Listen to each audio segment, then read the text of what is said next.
ದಿನ ಅದ್ದೂರಿಯ ಕಾರ್ಯಕ್ರಮ ಮಾಡಿದ್ದೀರಾ, ವಿಶೇಷವಾಗಿ 10 ಜನಕ್ಕೆ ಸನ್ಮಾನ ಸಮಾರಂಭ ಮಾಡಿದ್ದೀರಾ. ವಿಶೇಷವಾಗಿ ಹೇಳಿ ಮೇಡಮ್, ಕಾರ್ಯಕ್ರಮದ ಬಗ್ಗೆ ಏನ್ ಹೇಳ್ತೀರಾ?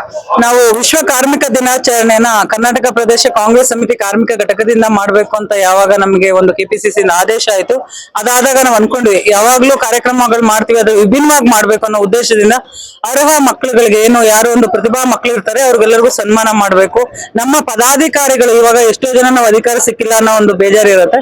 ಸೊ ನಮ್ಮ ಪದಾಧಿಕಾರಿಗಳಲ್ಲಿ ಇರುವಂತ ಅವ್ರ ಮಕ್ಕಳಲ್ಲಿ ಯಾರಾದ್ರೂ ಒಂದು ಇದು ಏನು 95% ಗಿಂತ ಜಾಸ್ತಿ ತೆಗೆದಿರುವಂತ ಒಂದು 5 ಮಕ್ಕಳನ್ನ ಚೂಸ್ ಮಾಡ್ಕೊಂಡು ಮತ್ತೆ ಇನ್ನೊಂದು 5 ಮಕ್ಕಳನ್ನ ವಿವಿಧ ಕ್ಷೇತ್ರದಲ್ಲಿ ಸಾಧನೆ ಮಾಡಿರುವಂತವ್ರನ್ನ ತಗೊಂಡು ನಾವು ಅವರಿಗೆ ಸನ್ಮಾನ ಮಾಡ್ಬೇಕು ಅನ್ನೋದು ಒಂದು ಪ್ಲಾನ್ ಮಾಡ್ಕೊಂಡಿದ್ವಿ. ಇನ್ನೊಂದು ಏನಂದ್ರೆ 10 ಜನ ಜಿಲ್ಲಾಧ್ಯಕ್ಷರು, ಬೇರೆ ಜಿಲ್ಲಾಧ್ಯಕ್ಷಗಳನ್ನ ಹುಮ್ಮಸ್ಸು ಕೊಡ್ಬೇಕನ್ನೋ ಉದ್ದೇಶದಿಂದ ಅವ್ರಿಗೆ ಹುರಿದುಂಬಿಸ್ಬೇಕನ್ನೋ ಉದ್ದೇಶದಿಂದ ಏನ್ ಮಾಡಿದ್ವಿ, ಉತ್ತಮ ಸಂಘಟನೆ ಮಾಡಿರುವಂತವ್ರಿಗೆ ನಾವು ಪ್ರಶಸ್ತಿ ಕೊಡ್ಬೇಕು ಅಂತೇಳಿ ಈ ಉತ್ತಮ ಸಂಘಟನೆ ಮಾಡಿರುವಂತವ್ರಿಗೆ ನಾವು ಏನು ಒಂದು ಕಾರ್ಮಿಕ ಸೇವಾ ರತ್ನ ಪ್ರಶಸ್ತಿ ಕೊಟ್ವಿ. ಮಕ್ಕಳಿಗೆ ನೆಹರು ಸಾಧಕ ಪ್ರಶಸ್ತಿ ಕೊಟ್ವಿ. ಯಾಕಂದ್ರೆ ಅವರು ಎಜುಕೇಶನ್ ಅಲ್ಲಿ ಆಗಿರ್ಬೋದು, ಇಲ್ಲ ಸ್ಪೋರ್ಟ್ಸ್ ಅಲ್ಲಿ ಆಗಿರ್ಬೋದು, ಇಲ್ಲ ಯಾವ್ದಾದ್ರು ಕ್ಷೇತ್ರದಲ್ಲಿ ಸಾಧನೆ ಮಾಡಿರೋದ್ರಿಂದ, ಮತ್ತೆ ವಿವಿಧ ಕ್ಷೇತ್ರದಲ್ಲಿ ಕಾರ್ಮಿಕರಿಗೋಸ್ಕರ ಇಲ್ಲ ಅಂತ ಹೇಳಿದ್ರೆ ಯಾವ್ದೋ ಒಂದು ಜನಸೇವೆ ಮಾಡಿರುವಂತವ್ರಿಗೆ 10 ಜನಕ್ಕೆ ಸನ್ಮಾನ ಮಾಡ್ಬೇಕು ಅನ್ನೋದು ಉದ್ದೇಶ ಆಗಿತ್ತು. ಅದ್ರ ಪ್ರಕಾರ ಮಾನ್ಯ ಮುಖ್ಯಮಂತ್ರಿಗಳಾದಂತ ಸಿದ್ದರಾಮಯ್ಯ ಸರ್ ಅವರು ಹಾಗೂ ಉಪಮುಖ್ಯಮಂತ್ರಿಗಳು ಹಾಗೂ ಕೆಪಿಸಿಸಿ ಅಧ್ಯಕ್ಷ ಆದಂತ ಡಿ.ಕೆ. ಶಿವಕುಮಾರ್ ಸರ್ ಅವರು ಎಲ್ಲರೂ ಬಂದಿದ್ರು. ಅದ್ರ ಜೊತೆಗೆ ಕಾರ್ಯಾಧ್ಯಕ್ಷರಾದಂತ ಜಿ.ಸಿ. ಚಂದ್ರಶೇಖರ್ ಸರ್ ಅವರು ಹಾಗೂ ವಿವಿಧ ಇನ್ನೂ ಎಲ್ಲ ಹಲವು ಮುಖಂಡರುಗಳಿದ್ರು.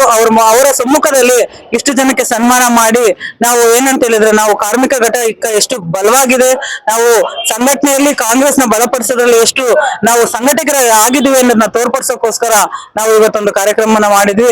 ಇದು ನಮ್ಮೆಲ್ಲರ ಗೆಲುವು, ನಮ್ಮ ಕಾರ್ಮಿಕ ಘಟಕದ ಗೆಲುವು, ನಮ್ಮ ಎಲ್ಲ ಪದಾಧಿಕಾರಿಗಳ ಗೆಲುವು ಹಾಗೂ ನಮ್ಮ ಅಧ್ಯಕ್ಷರಾದಂತಹ ಪುಟ್ಸ್ವಾಮಿ ಸರ್ ಗೆಲುವು. ಯಾಕೆ ಅಂತ ಹೇಳಿದ್ರೆ ಅವರ ಮಾರ್ಗದರ್ಶನ, ಅವರ ಆದೇಶದಂತೆ ನಾವೆಲ್ಲ ಕೆಲಸನ ಮಾಡಿದೀವಿ. ಹಾಗಾಗಿ ಎಲ್ಲ ಶ್ರಮಿಕ ವರ್ಗದವರಿಗೆ, ಎಲ್ಲ ನಮ್ಮ ಏನು ಒಂದು ಕಾರ್ಮಿಕ ವರ್ಗದವರಿಗೆ ನಾವು ಈ ಮುಖಾಂತರ ವಿಶ್ವ ಕಾರ್ಮಿಕ ದಿನಾಚರಣೆಯನ್ನ ಹೇಳ್ತಾ ಇದ್ದೀವಿ. ಶುಭಾಶಯಗಳು. Thank you. ಇನ್ನೊಂದೇ ಒಂದು ವಿಷಯ, ಸನ್ಮಾನ್ಯ ಮುಖ್ಯಮಂತ್ರಿಗಳು ಸಿದ್ದರಾಮಯ್ಯವರು ಮತ್ತು ಉಪಮುಖ್ಯಮಂತ್ರಿಗಳು ಡಿ.ಕೆ. ಶಿವಕುಮಾರ್ ಅವರು ನಿಮ್ಮ ವಿಭಾಗ ಕಾರ್ಮಿಕ ವಿಭಾಗಕ್ಕೆ ಬಹಳ ಪಾಸಿಟಿವ್ ಆಗಿ ಮಾತಾಡಿದ್ರೆ ಏನ್ ಅನ್ಸುತ್ತೆ ಮೇಡಮ್? ಸರ್, ನಿಮ್ಗೆ ಗೊತ್ತಿದೆ ನಮ್ಮಲ್ಲಿ 18ರಿಂದ 20 ವಿಂಗ್ಗಳಿದೆ. ಆದ್ರೆ ಕಾರ್ಮಿಕ ಘಟಕ ಪುಟ್ಸ್ವಾಮಿ ಸರ್ ಅಧ್ಯಕ್ಷ ಆದ್ಮೇಲೆ 2019ರಲ್ಲಿ ಡಿ.ಕೆ. ಸಾಹೇಬ್ರು ಅಧ್ಯಕ್ಷ ಆಗ್ತಾರೆ. ಅದಾದ್ಮೇಲೆ ಇವರು ಟ್ರೇಡ್ ಯೂನಿಯನ್ ಅಲ್ಲಿ ಇರ್ತಾರೆ. ಏನು ಪುಟ್ಸ್ವಾಮಿ ಸರ್ ಅವ್ರನ್ನ ನೋಡ್ಕೊಂಡು ಡಿ.ಕೆ. ಸರ್ ಏನ್ ಮಾಡ್ತಾರೆ, ಅವ್ರಿಗೆ ಒಂದು ಈ ಕಾರ್ಮಿಕ ಘಟಕದ ರಾಜ್ಯಾಧ್ಯಕ್ಷ ಸ್ಥಾನಮಾನ ಕೊಡ್ತಾರೆ.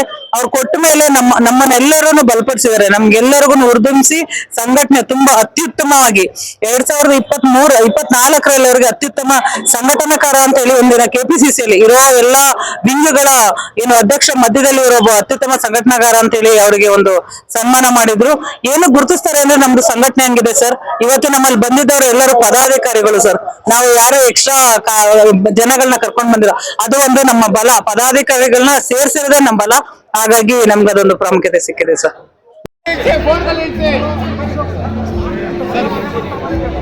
ಮೊಬೈಲ್